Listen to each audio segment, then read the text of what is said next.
할렐루야. 우리의 죄성을 복음의 능력으로 잘 다스리는 그런 은혜의 하루가 되기를 원합니다. 우리 찬송가 446장 주음성 외에는 우리 함께 찬양하면서 가정에서 드리는 새벽 예배 드리도록 하겠습니다.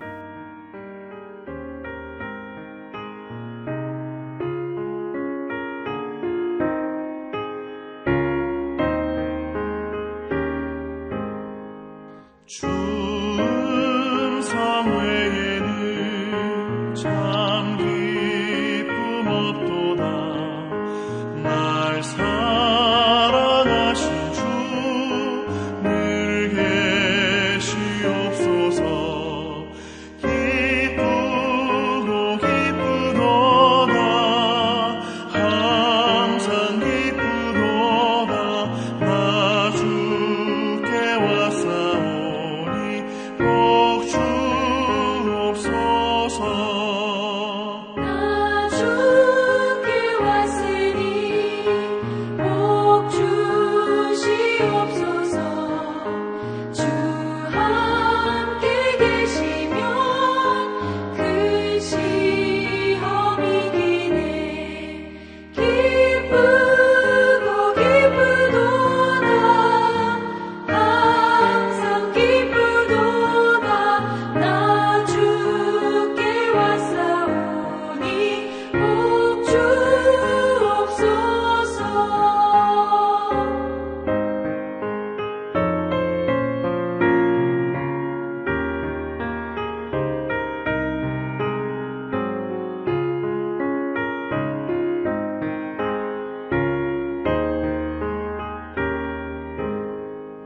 주 떠나가시면 내 생명 헛되네. 기쁘나 슬플 때 늘 계시옵소서. 기쁘고 기쁘도다. 항상 기쁘도다. 나 주께 왔사오니 복 주옵소서. 그 귀한 언약을 이루어 주시고 주 명령 따를 때 늘 계시옵소서. 기쁘고 기쁘도다. 항상 기쁘도다. 나 주께 왔사오니 복 주옵소서.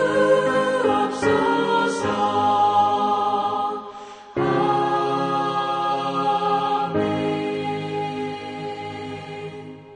오늘 또 우리에게 주신 기도 제목은 우리 함께 기도할 기도 제목, 오늘부터 시작되는 BBS를 통해 모든 아이들이 예수 그리스도의 진리를 경험하게 하소서란 그런 기도 제목이 있습니다. 그래서 올해 BBS 주제는 Magnified, 그래서 그 크신 하나님, 모든 작은 생물 가운데서도 크신 하나님을 배우는 그러한 시간입니다.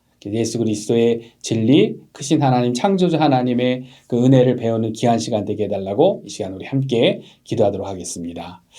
좋으신 은혜 하나님 감사합니다. 오늘도 귀한 찬양의 고백으로 또 하나님의 말씀으로 하루를 시작할 수 있는 은혜 주심에 감사합니다. 오늘도 잠언의 그 귀한 하나님의 메시지에 순종할 때 우리에게 예비하신 축복을 누리는, 그 특권을 누리는 그런 복된 하루 되게 하시고, 또 오늘부터 시작되는 BBS를 위해 기도합니다. 이 미국에 많은 풍요로운 것들이 있지만 그 무엇보다도 정말 진리 대신 예수 그리스도를 어려서부터 만나고 그 진리의 은혜로 살아가는 우리의 자녀들, 우리의 손주들, 우리의 후손들 될 수 있도록 주님께서 역사하여 주시옵소서. 특별히 크신 하나님에 대해서 배웁니다. 모든 작은 생물 가운데서도 정말 크신 하나님의 은혜를 배우는 귀한 시간 될 수 있도록 인도하여 주시옵소서. 감사드리며 우리 주 예수 그리스도 이름으로 기도드렸습니다. 아멘. 오늘 우리에게 주신 말씀 함께 같이 보도록 하겠습니다. 잠언 26장 1절부터 우리 28절 말씀 함께 같이 보도록 하겠습니다. 길로 지나가다가 자기와 상관이 없는 다툼을 간섭하는 자는 개의 귀를 잡는 자와 같으니라. 횃불을 던지며 화살을 쏘아서 사람을 죽이는 미친 사람이 있나니 자기 이웃을 속이고 말하기를 내가 희롱하였노라 하는 자도 그러하니라.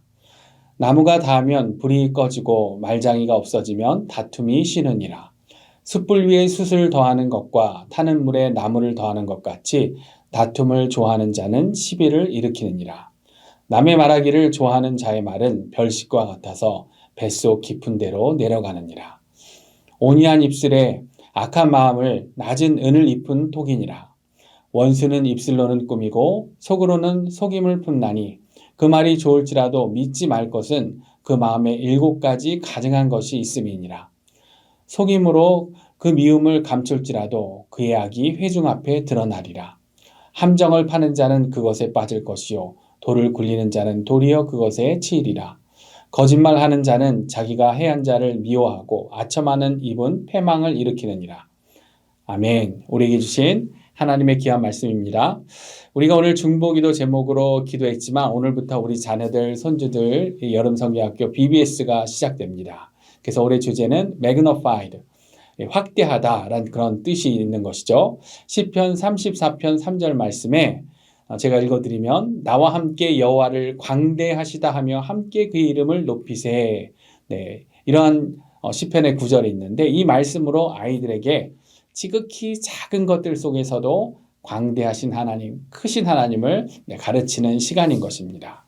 그래서 지금 온라인으로는 안 보이시지만 지난주일 교회에서 보셨죠. 그래서 이번 주일에도 이제 교회에 오시면 이제 본당의 데코레이션을 보실 텐데 모든 곤충, 꽃들이 다 크게 이렇게 장식이 되어져 있죠. 그리고 잘 보시면은 이 강대상 밑으로 이 개미들이 또 이렇게 크게 데코레이션 되어 있는데 이 개미 크기가 얼마나 한가 이렇게 보시면요, 제 팔뚝보다도 클 겁니다. 그래서 나비도 저보다 크고 이렇게 모든 것들을 다 크게 만들어 놨습니다. 그러니까 지극히 작은 생물 가운데서도 하나님의 광대하심이 있다라는 것이 주제인 것이죠. 그래서 이렇게 오늘부터 이제 BBS가 시작되는데 BBS를 위해 우리 자녀들을 위해 계속 기도해 주시길 부탁드리고요. 그런데 마치 우리가 마치 이렇게 돋보기로 보는 것처럼 이 작은 생물들, 곤충들, 꽃들을 다 크게 만들어 놓고 이런 작은 생물들에도 하나님의 광대하심이 있다. 우리 하나님은 이 작은 생물들의 모든 것도 다 알고 계시다 하는데 정말로 우리가 생각해 봐야 하는 것은 우리들의 마음이죠. 하나님께서 우리의 마음속의 모든 것을 돋보기로 크게 확대해서 보는 것처럼 사실은 다 보고 계신 거죠. 이런 하나님의 돋보기는 우리의 마음을 다 정말 세밀하게 다 보실 수 있다. 우리가 이 사실을 생각하면 어떨까요? 그래서 하나님이 그렇게 나의 마음을 다 봐주신다면 너무 행복할 것 같다. 좀 우리 하나님이 계속해서 그렇게 해주시면 좋겠다 하시는 분 계신가요? 저는 제 마음속에 있는 제 모든 것, 제 마음의 중심을 하나님이 샅샅이 보고 계시다는 이 사실을 생각한다면 굉장히 참 창피할 것 같습니다. 그래서 우리가 죄성으로부터 계속해서 변화되어야 하는, 다듬어져야 하는 우리 속에 죄를 갖고 있는 죄인이어서 그런 것이죠. 근데 오늘 잠언을 보면 우리의 죄성, 주로 입술과 행동에서 드러나는 것 같습니다. 말로 다툼을 부추기고 거짓과 아첨으로 관계를 파괴하고 또 책임을 회피하고 그리고 외식적으로 행동하죠. 그런데 그런 죄는 사실 더 깊은 마음속에서 시작되는 것입니다. 그 마음속에 있는 죄성이 우리의 행동으로 또 우리의 입술로 죄를 짓게 하고 결국은 자신과 우리 가정, 공동체를 망하게 하는 것이죠. 하나님께서 잠언을 통해 우리에게 이렇게 우리의 죄성을 알려주시는 이유가 무엇이겠습니까?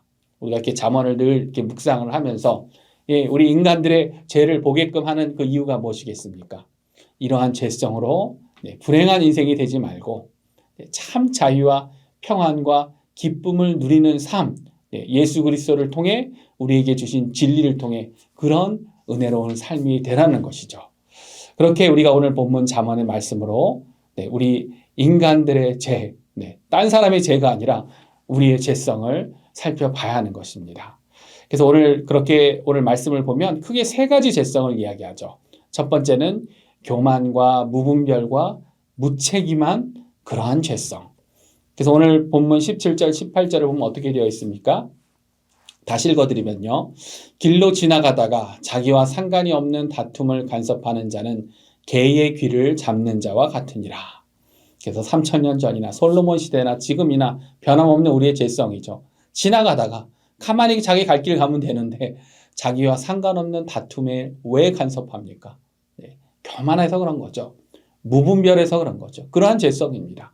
근데 이렇게 하는 것은 마치 개의 귀를 잡는 것 같다. 네, 개의 귀를 잡으면 어떻게 됩니까? 당연히 개한테 물리겠죠. 교만함과 무분별한 죄성의 결과는 결국은 개에게 물리는 것처럼 네, 자기의 상처, 자기가 고생하게 된다는 것이죠. 18절 말씀에도 보니까 이런 구절이 있습니다. 횃불을 던지며 화살을 쏘아서 사람을 죽이는 미친 사람이 있나니. 네. 그래서 우리 미국에서도 보면요. 아무런 이유 없이 다른 사람에게 피해를 주는 안타까운 그런 뉴스들을 우리가 접하곤 하죠. 그래서 아무런 일면식도 없는 사람을 총으로 쏘기도 하고, 프리웨이에서 그 위쪽 보행자 육교에서 돌을 가지고 그냥 아래로 던져가지고 그 밑에 지나가다 운전하던 사람이 목숨을 잃기도 하고, 참 안타까운 이런 뉴스를 접하곤 하지만 잠언의 시대에도 이런 무책임한 죄성을 가진 자가 있었다고 하는 것이죠. 그래서 잠언 말씀에 대놓고 미친 사람이라고 합니다. 정상이 아닌 것이죠. 그런데 우리 인간에게 있는 죄성, 교만함, 무분별한, 무책임한 그러한 죄성을 오늘 잠언은 보여줍니다. 그리고 오늘 잠언의 또 다른 죄성은 갈등과 선동을 조장하는 그런 죄성이죠. 그래서 19절, 21절 말씀을 보면 우리 인간에게 또 이러한 죄성이 있습니다. 자기 이웃을 속이고 말하기를 내가 희롱하였노라 하는 자도 그러하니라. 나무가 닿으면 불이 꺼지고 말장이가 없어지면 다툼이 쉬느니라. 숯불 위에 숯을 더하는 것과 타는 불에 나무를 더하는 것 같이 다툼을 좋아하는 자는 시비를 일으키느니라. 네, 오늘 또 우리에게 주신 말씀, 이웃을 속이고 말로써 내가 희롱하였노라 하는 것. 그래서 이웃을 속이는 이 죄성은 어떻습니까? 우리 죄성. 내가 하면 굉장히 지혜로운 것 같고 기발한 것이고 그냥 장난하는 것이고, 근데 상대가 하는 것은 사기치는 것이고 거짓인 것이죠. 그래서 우리가 이제 지혜의 책이라고 하는 우리 인간의 그 병법, 어떤 전술을 알려준다는 삼국지에 또 나오는 이 전술들을 보면요, 사실은 뭐 제갈량, 조조 이런 전술가들이, 모략가들이 사용하는 것들도 보면 묘수로다 하면서 결국 사용하는 방법은 다 상대방을 기가 막히게 속이는 그런 전술들이죠. 근데 내가 하면 그게 묘수가 되는 것이고요.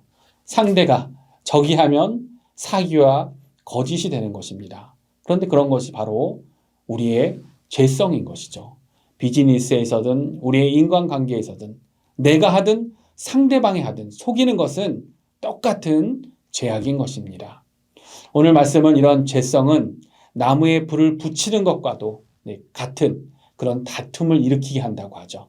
나무에 불이 붙으면 어떻게 되겠습니까? 계속 더 활활 타게 되는 것처럼 결국은 자신만 힘들게 되는 것이 아니라 죄성으로 내 주위도, 우리 가정도, 우리 공동체도, 우리 사역도 다툼으로 파괴된다는 그런 지혜를 전해주고 있는 것입니다. 그리고 오늘 또 본문이 다루고 있는 우리 인간의 죄성, 세 번째로 우리가 생각할 수 있는 죄성은 거짓과 아첨, 이기적인 욕망인 것입니다. 그래서 22절 말씀을 우리 한번 또 같이 읽어보면요. 남의 말하기를 좋아하는 자의 말은 별식과 같아서 뱃속 깊은 데로 내려가느니라. 온유한 입술에 악한 마음은 낮은 은을 입은 톡이니라. 원수는 입술로는 꾸미고 속으로는 속임을 품나니 그 말이 좋을지라도 믿지 말 것은 그 마음에 7가지 가증한 것이 있음이니라. 그래서 우리의 죄성, 남의 말, 가십을 즐기는 것, 옛날이나 지금이나 별식처럼 맛있는 것일 수 있겠죠. 그리고 또 아첨하고 겉으로는 좋은 말로 하지만 그 속에 7가지나 가증한 것이 있다라고 합니다. 그래서 솔로몬 시대나 지금 우리가 살아가는 시대이나 이 모든 것이 어디 다른 곳에 있는 죄들이 아니라 하나님께서 돋보기로 우리 마음을 확대해서 보신다면 너무나 밝히 보여질 바로 우리 속에 있는 죄성들이라는 것이죠. 그러니까 우리 신앙이 성숙하면 성숙할수록 우리가 죄가 없다고 할 수 있는 것이 아니고 우리가 예수 그리스도의 십자가의 은혜로 구원에 관한 더 이상 죄에 대한 그런 책임은 없지만 우리 예수님께서 십자가에서 단번에 해결해 주셨기에 그러나 여전히 우리는 끊임없이 크고 작은 죄악 가운데 살아가고 있는 것이죠. 그런데 우리 가운데 그렇기 때문에 죄가 없는 것이 아니고 나는 좀 더 나은 사람이라고 할 수 있는 것이 아니고 사실은 더 큰 죄악들이 내 행동만이 죄악이 아니라 그런 행동이 나오게 하는 나의 생각이 또 그런 생각이 나오게 하는 내 마음 속에 있는 더 깊은 곳에 있는 죄악들을 봐야 한다는 것입니다. 하나님의 더 큰 하나님의 돋보기로 본다면 더 잘 보이는 것이죠. 그래서 우리 믿음의 선배 사도 바울이 어떤 고백을 합니까? 사도 바울의 그 인생의 마지막 서신서라고 할 수 있는 유언과도 같다고 할 수 있는 디모데전서, 디도서, 디모데후서. 근데 디모데전서에서 사도 바울이 그 인생의 마지막에 이런 고백을 합니다. 미쁘다. 모든 사람이 받을 만한 이 말이요. 그리스도 예수께서 죄인을 구원하시려고 세상에 임하셨다 하였도다. 그러면서 어떻게 고백합니까? 죄인 중에 내가 괴순이라. 내가 괴순이라. 죄인 중에 내가 엄청난 죄인이다. 사도 바울 정도 되면 사도 바울이 그동안 사역을 하고 전도행하고 복음을 증거하고 핍박받고 고난받고 한 그 고생을 이야기하자고 한다면 사도 바울 이제 그 정도 인생의 마지막 때가 됐다면 나는 이제 성자가 거의 되었노라 이렇게 할 만도 하지 않습니까? 근데 뭐라고 고백합니까? 나는 죄인 중에 괴수이다. 어떻게 이런 고백이 가능합니까? 그것은 신앙이 성숙하면 성숙할수록 하나님의 돋보기로 하나님의 그 크신 그 전능하신 완전하신 그 돋보기로 자기 자신을 들여다본다면 자신의 깊은 곳에 있는 죄성을 더 잘 들여다보게 되는 것이죠. 그리고 사도 바울 같은 그런 고백. 예수 그리스도의 그 십자가 은혜가 너무나도 큰데 그 구원으로 내가 구원받았는데 그럼에도 불구하고 나는 죄인 중에 괴수구나 그런 고백을 할 수밖에 없는 것입니다. 그래서 오늘 우리도 오늘 잠언의 말씀을 통해 이러한 죄는 나하고는 무관하다가 아니라 바로 이런 죄들이 내 속 깊은 곳에 있는 그런 교만과 무분별함과 무책임이구나. 내가 그렇게 갈등과 선동을 조장하기를 좋아하는 자이구나. 내가 거짓과 아첨과 이기적인 욕망을 갖고 있는 그런 자이구나. 우리의 마음속 깊은 곳을 더욱 살펴야 하는 것입니다. 우리 GCL, 가스펠 센터드 라이프, 복음 중심의 삶에서 우리 훈련 받으신 분들은 우리 마음속의 우상들을 살피는 그런 연습을 많이 했었죠. 그런데 보면 어떻습니까? 예수님을 대신하여 우리가 예수님 중심의 삶, 복음 중심의 삶을 살아야 되는데 예수님을 대신하여 우리 자리를 가운데 자리 잡고 있는 우상들, 이 우상들이 우리의 죄성을 끊임없이 조장하는 것이죠. 왜 이렇게 교만하고 무분별하고 무책임합니까? 이 속에 예수님 대신 인정의 우상이기 때문에 끊임없이 드러나고 싶고 인정받고 싶고 그런 마음이 가만히 있는 개의 귀까지도 잡게 하는 것이죠. 오늘 잠언 말씀처럼. 왜 갈등과 선동을 조장하고자 합니까? 우리 속에 컨트롤의 우상이 있기 때문에 그렇습니다. 내가 다 컨트롤하고 싶고 내가 다 조정하고 싶고 우리의 자녀들도 내 배우자도 내 하는 일도 내 사역도 내가 다 컨트롤하고 싶은데 그렇게 안 되면 갈등을 부추기고 선동하고 조절하라고 하는 것이죠. 왜 거짓과 아첨, 이기적인 그런 욕망을 우리가 계속 품습니까? 우리 속에 복음을 대신해서 예수님을 대신해서 성공의 우상이 있기 때문입니다. 100년, 150년도 못 사는 인생인데 1000년 만년 살 것처럼 그렇게 성공을 향해 달려가는 우리의 죄성인 것이죠. 그래서 우리 예수님을 통해 십자가를 통해 우리에게 모든 것을 다 주셨는데 우리 마음에 예수님을 모시고 살지 않으면 그러한 우상에 휘둘리며 계속해서 그렇게 살고자 하는 것입니다. 에베소서 1장 5절 말씀. 그 기쁘신 뜻대로 우리를 예정하사 예수 그리스도로 말미암아 자기의 아들들이 되게 하셨으니 아멘. 우리 하나님은 기쁘신 뜻으로 우리를 딸로, 아들로, 자녀로 삼으셨습니다. 그렇기 때문에 우리는 다른 사람들의 인정이 아니라 우리는 하나님의 사랑하는 딸, 사랑하는 아들로 이미 인정을 받은 자들인 것입니다. 우주를 창조하시고 먼지 같은, 먼지보다도 못한 나에게 생기를 불어넣어 하나님의 그 형상대로 창조하시고 생명을 주시고 우리를 존재하게 하신 창조주 하나님만이 모든 것을 다 컨트롤하실 수 있으신 분인 것이죠. 그런 창조주를 알고 예수 그리스도를 통해 구원받고 영생을 얻은 우리, 그 진리로 택함받은 우리는 이미 모든 것을 다 얻은 성공한 자인 것입니다. 우리가 이 사실, 이 진리, 이 복음을 잊지 않고 예수 그리스도를, 그 복음을 중심에 두고 살아가야 하는 자들인 것이죠. 오늘 큐티인 적용을 보니까 이런 적용을 했습니다. 취직한 딸에게 11조 신앙과 헌금 생활을 가르치겠습니다. 이런 적용을 했는데요. 이 온 우주를 시작하셨고 소유하신 하나님께 일론 머스크가, 빌 게이츠가 자신의 모든 재산의 11조를 드린다고 해서 하나님께서 그 액수에 만족하시겠습니까? 우리의 헌금으로 하나님을 절대 만족시켜 드릴 수 없는 것이죠. 헌금 자체가. 그런데 우리의 헌금 생활을 보면, 우리의 재정을 어떻게 쓰고 있나를 보면, 꼭 물질이 아니라 나의 시간을, 내 시간의 10분의 1을 어떻게 보내고 있는지를 보면 우리의 인생이 무엇을 위해 살고 있는지를 알 수 있는 것이죠. 조정의 우상이 아니라, 성공의 우상이 아니라 창조주 하나님 앞에 그것을, 그 진리를 자녀에게 가르치고 싶은 부모의 마음이 오늘 적용이라 생각합니다. 근데 우리도 그렇게 살펴봐야 하는 것이죠.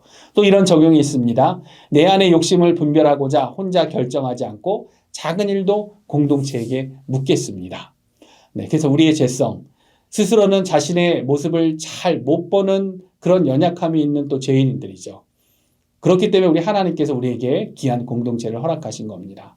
공동체에서 함께 묻고 또 같이 기도하는 공동체 영성을 그렇게 사용하겠다는 결단이겠죠. 하나님 우리에게 공동체를 주신 아주 중요한 이유 중에 하나인 것이죠. 하나님의 공동체의 중요한 특징, 그곳이, 그 공동체가 친교 모임인지 아니면 하나님의 공동체인지를 알 수 있게 하는 그 방법, 그것은 바로 그 공동체 가운데, 그 다락방 가운데 우리가 함께 죄를 고백하고 함께 기도해주고 축복해주고 회복이 된다면 그것이 바로 하나님이 기뻐하시는 공동체이고 우리에게 주신 공동체의 특권이신 것입니다. 그래서 오늘 우리의 마음을, 오늘 잠언 말씀을 통해 우리의 죄성, 다른 사람들의 죄가 아니라 3000년 전 인간들이 이렇게 살았구나가 아니라 지금도 동일한 우리의 죄성, 다른 사람이 아니라 우리의 마음을 잘 살피고 우리 속에 있는 죄성들, 마음의 우상들을 우리가 회개하면서 또 우리에게 주신 공동체와 함께 기도하며 몰아내며 더욱더 승리하시는 저와 여러분들 되시기를 우리 주 예수님의 이름으로 축원합니다. 우리 함께 기도하도록 하겠습니다. 하나님, 은혜 말씀 감사합니다. 3000년 전 솔로몬 시대나 지금 이 시대나 우리의 인생들을 끊임없이 무너뜨리려고 하는 그런 악한 죄성들이 있습니다. 그러나 우리에게 주신 복음, 그 진리로 예수 그리스도의 그 은혜로 우리의 마음을 새롭게 하며 그 우상들을 물리치는 자들이 되기 원합니다. 우리에게 주신 인생, 하나님의 은혜로 더 행복한 인생이 되기 원합니다. 기쁜 인생이 되기 원합니다. 우리의 소중한 공동체와 함께 기도하며 하나님이 주신 이 복음을 더 잘 누릴 수 있는 복된 인생 될 수 있도록 우리의 삶을 인도하여 주시옵소서. 감사드리며 우리 주 예수 그리스도 이름으로 기도드렸습니다. 아멘. 계속해서 또 말씀 묵상하시면서 승리하시는 축복의 하루 되십시오.